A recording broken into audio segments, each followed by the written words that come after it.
Hello and welcome to another edition of The Leap. And today I'm actually going to get a little vegan on you today. Anyway, the subject matter is kind of an interesting one. It's certainly a subject matter that has been skewed, has been looked at quite closely, and what it basically is how can you trust a medical study or any kind of study in that matter. Now, over the last couple years, we've been having a lot of, we've been kind of bombarded through the validity of medical studies and through peer reviews and whatnot. And because of the internet, there's just so much information out there, and it's really difficult to kind of disseminate what is the actual information and what is this kind of biased, agenda-driven tripe. I mean, there's really no other way to say it. It's called tripe. I mean, some of this stuff out there is ridiculous. So anyway, how do you figure out which is the good study and which is the bad study? Well, I gotta tell you one thing, it's a lot more difficult than you can ever possibly imagine. Now I'm gonna start off with an article that I saw a few days ago, which I'm kind of surprised that none of my vegan friends are even sharing or anything like that on Facebook or any other social media. And it's basically an opinion piece from the New York Daily News. Look for the link in the description below.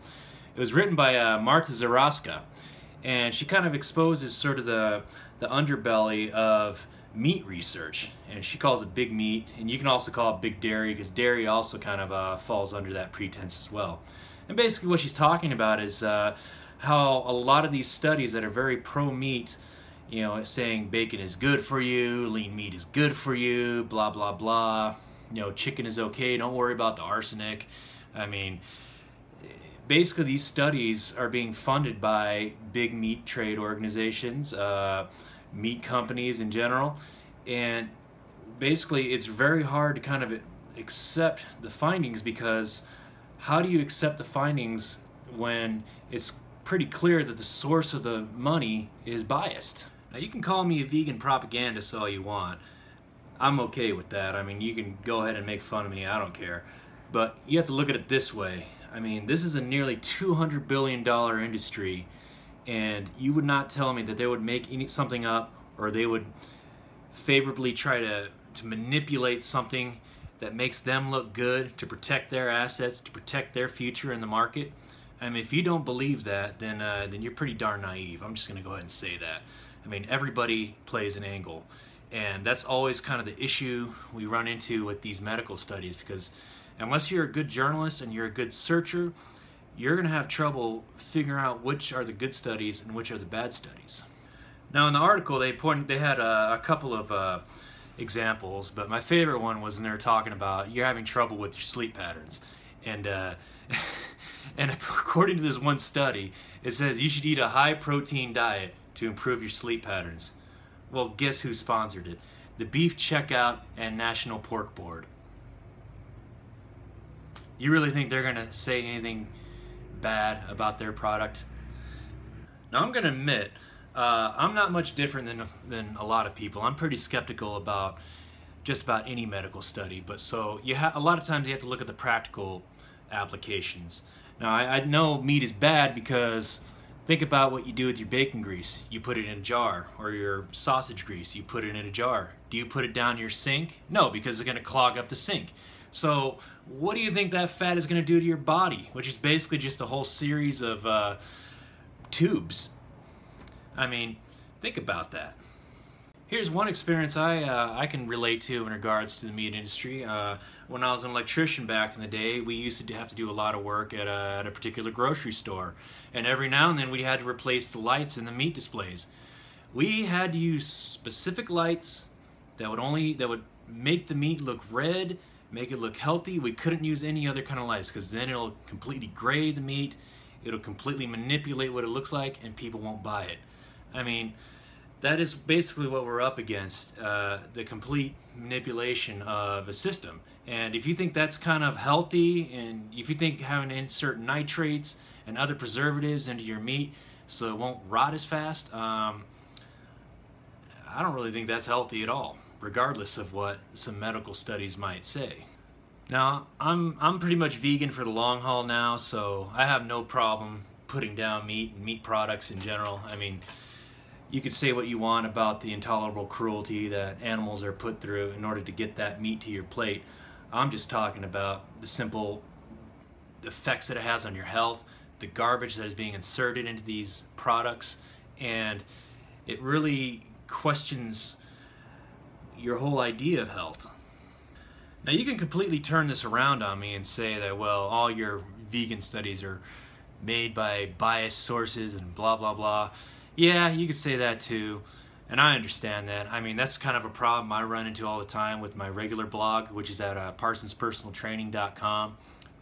Every now and then I have to cite medical studies, fitness studies, and even though I want to kind of cite them and I want to kind of go full-blown into them, I always have to predicate with the idea that oftentimes this is a small group of people that they need more study, and if it's a study that is sponsored by kind of a shady group, I won't even use it. So yes, I know that even pro-vegan studies might be skewed in terms of a bias point, but that's not what we're talking about here. We're talking about actual bias. What we're talking about here is the manipulation of facts. Now, I'm just gonna go ahead and throw this out there. If meat is so great for us, then why is heart disease on the rise? Why is diabetes on the rise? Why are all these problems on the rise? Like fatty liver disease, that was something we hardly even heard of in the 90s, and now they're saying we're gonna have a fatty liver disease apocalypse by 2025. If anything, you really owe it to yourself to try something different. Try what you would describe as extreme, or in other words, veganism.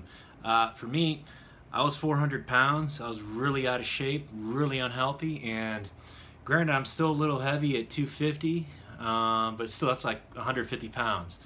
My blood pressure's still great. My blood sugar is good. I still have plenty of protein. No worries. I'm not deficient. Got plenty of iron, vitamin D. So it's an extreme way of living, as you might say, but then again, I pretty much got my life back. And in reality, you kind of owe it to yourself to do something extreme if extreme measures are needed to fix your health. Now with me, I'm a natural skeptic. I have a hard time believing things, even though I believe in UFOs and stuff like that. Go figure. So I always believe that you have to follow some good examples, and in a lot of ways that's kind of what I'm sort of leaning towards in regards to this blog. You know, I'm not perfect. I'm not this well-muscled guy who was already in pretty good shape and just got into better shape. You know, I'm kind of just this guy that was living an extreme lifestyle, changed to another extreme lifestyle, or extreme. I don't really consider veganism extreme anymore to me because I've lived it for almost 4 years now. So that's what I'm trying to provide for y'all here, is to show that it's not bad. It's not a horrible way to live. It's not the worst thing that's going to happen to you. If anything, you're going to gain so much more back than what you thought you might lose. Now, I know some of you are thinking that going vegan is hard, and it can be hard, but let's look at it this way. I mean, there's more and more vegan options being available to us now more than ever. I mean, just the other night I went to dinner with my parents, and this place I never thought would have had vegan options actually had vegan options. So I not only had a good dinner, I got a nice chai latte out of it. Our waitress was really cool as hell, so that's always a good thing. And look at it this way, Google itself pronounced that one of the biggest industries that is growing in this country is meat replacement. And you can cite that through Beyond Meat, Hampton Creek, and Gardein, which is now Gardenia or Gardaya, I think is, I don't even know, it's kind of hard to pronounce it now. So there's the decision for you. Do you keep believing these studies, or do you want to try a more practical approach? For me, it was more of a practical approach, and I gotta tell you, it's had amazing results for me. And even though I sometimes struggle with my eating still, which is part of the whole food addiction troubles that I have in my life, I've managed to control my weight much better. I've had much better fitness, much better health. So you could cite any medical study you want. You can use that as a guide these days, but unless you're a really good journalist, you gotta really look at who is printing this message out there, who is putting this out into the internet, because the internet is so rife with misinformation these days that it's really difficult to figure out what is the truth and what is not the truth. Now I'm just going to go ahead and say I'm not a doctor, I'm not a health nutritionist, I'm not any of these things, so you don't have to listen to me at all if you don't want to. But I will say this, as a former journalist, always follow the money, because that'll indicate more about what a study might be saying, and also look into how many people are actually in this study. If it's a gigantic number of people, it's definitely something you might have to consider in regards to the validity of it. Now, don't be skeptical to the point where you're always going to say all medical studies are bad. Just be skeptical. And for me, I've found enough good research to keep living this vegan lifestyle, and I feel it really suits me. And so I think that's what you need to do in regards to yourself. Will it suit you?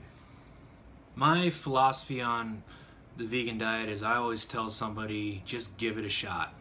Give it a try, and you will be amazed by the results. So I'm just going to keep telling that to people. I'm going to keep using myself as an example. I mean, I have my old photo of my 400-pound self still on my phone. It's in my favorites, even though I hate that photo. And one of these days, I'm going to show you guys as well what I used to look like. I hate looking at those old photos, but eventually I'm going to have to show you. Today I just wanted to kind of touch on this subject, kind of introduce it to the channel a little bit. I'm sure I'll be talking more in depth about this as this channel grows and as I move along. So until then, that's all I'm going to say about this subject for this week. Go ahead and subscribe to my channel if you're interested in hear what I have to say. Check out my blog at parsonspersonaltraining.com. It's in the comment section below. I also cited that article, as I mentioned before, so you can take a look at it yourself. And until next time, I will see y'all later.